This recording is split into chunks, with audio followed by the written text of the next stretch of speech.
अस्सलाम वालेकुम जी, उम्मीद है आप सब खैरियत से होंगे। आज एक और इन्फॉर्मेटिव वीडियो को लेके मैं आपके सामने हाजिर हुआ हूँ। आज का जो हमारा टॉपिक है वो है ईंटें कौन सी अपने घर पे जो है वो इस्तेमाल करनी चाहिए, कौन सी ईंटें जो हैं वो रेजिडेंशियल पर्पस के लिए जो हैं वो ठीक रहती हैं। देखें, जो जनरल इंस्ट्रक्शन है वो तो अव्वल ईंट आप यूज़ करें ना, लेकिन अव्वल ईंट में भी आगे बड़ी मार्केट में किस्में आ गई हैं और अव्वल ईंट से भी ऊपर दो तरह की ईंटें मार्केट में अवेलेबल हैं, जिनको सेमी स्पेशल ब्रिक्स और स्पेशल ब्रिक्स जो है वो हम कहते हैं। अव्वल ईंट से नीचे दोम होती है, खिंगर ईंट होती है जो ज़्यादा पक चुकी होती है, ओवर बर्न्ट ब्रिक उसे हम कहते हैं। एक बारशी ईंट होती है, एक पिल्ली ईंट होती है, मतलब जो खोखली होती है थोड़ी सी और जो जिसकी पकाई सही नहीं होती। और अव्वल ईंट में भी 3-4 जो है वो आपको ईंटें जो है वो मिलती हैं। आज तकरीबन 24 दिसंबर है 2022 है और लाहौर में जो अव्वल ईंट की जो कीमतें चल रही हैं वो 14 रुपये, 15 रुपये, 16 रुपये, 17 रुपये तक की जो ईंटें हैं वो पहुंच के साथ आपको मिल रही हैं। अब इन सब में 1-1, 2-2, 3-3 रुपये का जो फ़र्क है, उस फ़र्क को मैं एक्सप्लेन करना चाहूँगा और जो आपको टेक्निकल पॉइंट ऑफ व्यू जो है वो मैं देना चाहूँगा। सबसे पहले तो मैं रेकमेंड करूँगा कि आप अपने घरों में अव्वल ईंट ही इस्तेमाल करें। सेमी स्पेशल या स्पेशल ब्रिक तब इस्तेमाल करें जब आपने ईंटों को फेयर फेस या फेस पे लगाना हो ना, उसके ऊपर आपने प्लास्टर ना करना हो, तो फिर आप स्पेशल ब्रिक या सेमी स्पेशल ब्रिक को यूज़ करें, क्योंकि उनकी सफाई और पकाई अच्छी होती है। लेकिन जनरली अपनी वॉल्स में जो आपकी लोड बेरिंग वॉल होती है जिसके ऊपर आपकी छत आनी होती है, तो उस पे आपको स्पेशल या सेमी स्पेशल ब्रिक यूज़ करने की कतई ज़रूरत नहीं है। ये ओवर किल है, ओवर बजट है, उसका आपको कोई फ़ायदा नहीं होगा। ये इसी तरह कि आपने वज़ू किया हुआ है, आप दोबारा वज़ू कर लें और फिर दोबारा वज़ू कर लें, तो 3 दफ़ा वज़ू करने का फ़ायदा नहीं होगा। नमाज आपकी 1 दफ़ा ही काउंट होगी, वज़ू आपका 1 दफ़ा ही जो है ना वो काउंट होगा। तो अभी मेरे सामने जो है वो एक ही भट्टा है, R1, आप ये देख रहे हैं, इस पे R1 मार्का जो है वो लिखा हुआ है। इसी तरह ये भी जो भट्टा है, ये भी जो ईंटें हैं ये R1 की, मैं आपको दिखा देता हूँ, ये R1 है।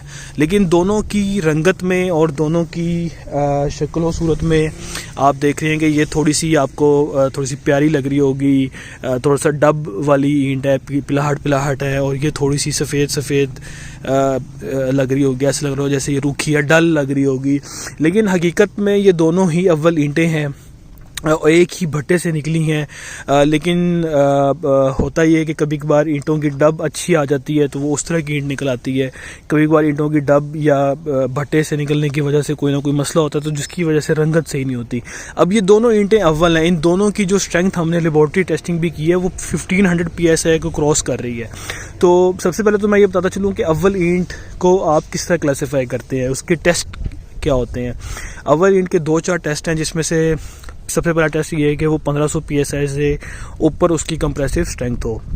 दूसरा ये है कि अगर आप उसको 2 या 3 फुट से अगर आप फेंकते हैं तो उसकी जो है वो उसमें कोई मेजर क्रैक्स जो है वो प्रोड्यूस ना हो ना। जब आप कोई तकरीबन 2-2.5 फुट की हाइट से फेंकें एक हार्ड सरफेस के ऊपर जैसे कि रोड है, तो उसमें कोई मेजर क्रैक प्रोड्यूस ना हो, फिर इसके कोने शोने टूटे हुए ना हो और इनमें ये ना हो। और एक जो सबसे इम्पोर्टेंट टेस्ट है जो आम बंदा भी कर सकता है वो ये है कि ये सादा ईंट बंदा ले ले और ये अभी इसकी तराई नहीं हुई ना, ये भट्टे से निकली है, ये ईंट ले और इसका वज़न करे और फिर इसको 24 घंटे पानी में भिगो के रखे और भिगोने के बाद इसका वज़न करे। तो दोनों के वज़न में ना 15 से 20% से ज़्यादा का डिफरेंस नहीं आना चाहिए। अगर 15 से 20% का ज़्यादा डिफरेंस आएगा, इसका मतलब है कि वो ईंट अंदर से यूनिफॉर्म नहीं है और वो पानी ज़्यादा चूस रही है, तो वो अव्वल ईंट की कैटेगरी से बाहर हो जाएगी, वो सेकेंड क्लास कैटेगरी में जो है वो फॉल करेगी। तो ये एक मेजरली टेस्ट होते हैं। अब मैं आता हूँ कि अक्सर औक़ात क्लाइंट की ये शिकायत पाई जाती है, ये मसले पाए जाते हैं कि जी ये अव्वल ईंट नहीं है, ये देखने में ऐसी है, देखने में वैसी है, ये है वो। देखिए, आपने ईंट वो चूज़ करनी है जो थोड़ी सी रफ़ हो, ठीक है। जिस तरह आप ये देख रहे होंगे, मैं करीब लेके जा रहा हूँ, तो इसमें रफ़ पैचेस हैं। इसी तरह मैं इस ईंट पे भी लेके जा रहा हूँ, ये देखिएगा, इनमें ये रफ़ पैचेस हैं, रफ़ एजेस हैं। आप ये देख रहे हैं, ये रफ़ एजेस हैं। जो सेमी स्पेशल या स्पेशल ब्रिक होगी ना, उसमें ये रफ़ एजेस नहीं होंगे। ये भी रफ़ एज है, ये भी रफ़ एज है। ये जो मैं अभी पहले बताया कि जो सेमी स्पेशल और स्पेशल ब्रिक होगी उसमें एजेस रफ पैचेस नहीं होंगे और वो बड़ी स्मूथ लगेगी। लेकिन मैं आपको वो कभी भी ब्रिक वर्क के लिए रेकमेंड नहीं करूँगा। आपने ये दोनों ईंटें एक ही बटे की हैं, दोनों की रंगत मुख्तलिफ है, लेकिन दोनों अव्वल ईंटें और दोनों रेकमेंडेड हैं ब्रिक वर्क में यूज़ के लिए।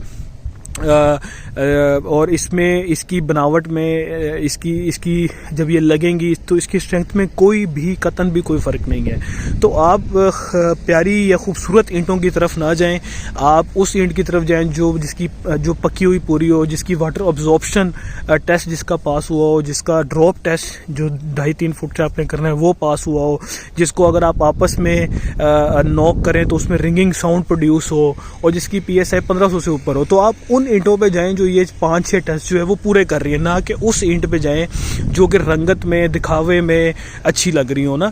तो लेकिन अक्सर औकात क्लाइंट कहते हैं जी हमने खूबसूरत और प्यारी ईंट लगानी है जिसपे कोई लाइनें ना हो, कोई डब ना हो। तो भाई उसका नुकसान ये होता है कि उस पर प्लस्तर पकड़ नहीं बैठता। देखें आपका जो एंड गोल है वो ये है ना कि आपकी इस ईंटों पे छत खड़ी हो सके और प्लस्तर हो सके। तो छत खड़ी होने के लिए आपकी इसकी कंप्रेसिव स्ट्रेंथ अच्छी होनी चाहिए और प्लस्तर होने के लिए ये सरफेस रफ होनी चाहिए। अगर ये सरफेस रफ नहीं होगी तो इस पर प्लस्तर किस तरह ठहरेगा। तो इसलिए मैं क्लाइंट्स को हमेशा ये रेकमेंड करता हूँ कि ये जो हम ईंटें यूज़ कर रहे हैं R1 या इससे मिलती जुलती कोई भी ब्रांड, मैं किसी ब्रांड को स्पेसिफाई नहीं कर रहा, आप ये देख लें, इसको मैं क्लोजली देख रहा हूँ। अगर इस तरह की आपकी ईंटें हैं तो I think they well justified कि आप इसको यूज़ कर सकते हैं अपने ब्रिक वर्क में। ठीक है, इसी तरह ये एक रंगत की ईंट है, इसका रंगत थोड़ी सी डल है, तो सिर्फ रंगत की वजह से ये ईंटें हो सकता है आपको प्यारी ना लगें, लेकिन ये भी आप बड़े अच्छे तरीके से यूज़ कर सकते हैं अपने ब्रिक वर्क में, और इनमें कोई इशू नहीं है, कोई स्ट्रेंथ का इशू नहीं है, क्योंकि इसके ऊपर बाद इवेंचुअली प्लस्तर हो जाना है, और जब प्लस्तर हो जाना है तो आपको ये मसला नहीं करेंगी कभी भी।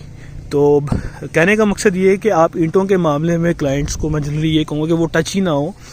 बस 5-6 टेस्ट अगर वेरीफाई होते हैं तो वो ईंट ठीक है, उसको आप जाने दें। अव्वल ईंट की जनरली कैटेगरी में है ज़्यादा खूबसूरती ये कि कोने पूरे हों और बिल्कुल साफ़ हो, प्लेन हो। अगर आप उस चीज़ में जाएंगे तो भाई वो फिर स्पेशल ईंट हो जाती है, और वो मैं रेकमेंड कभी भी नहीं करूँगा अपने कस्टमर्स को, अपने ऑडियंस को, कि वो वाली उस तरह की ईंट यूज़ करें।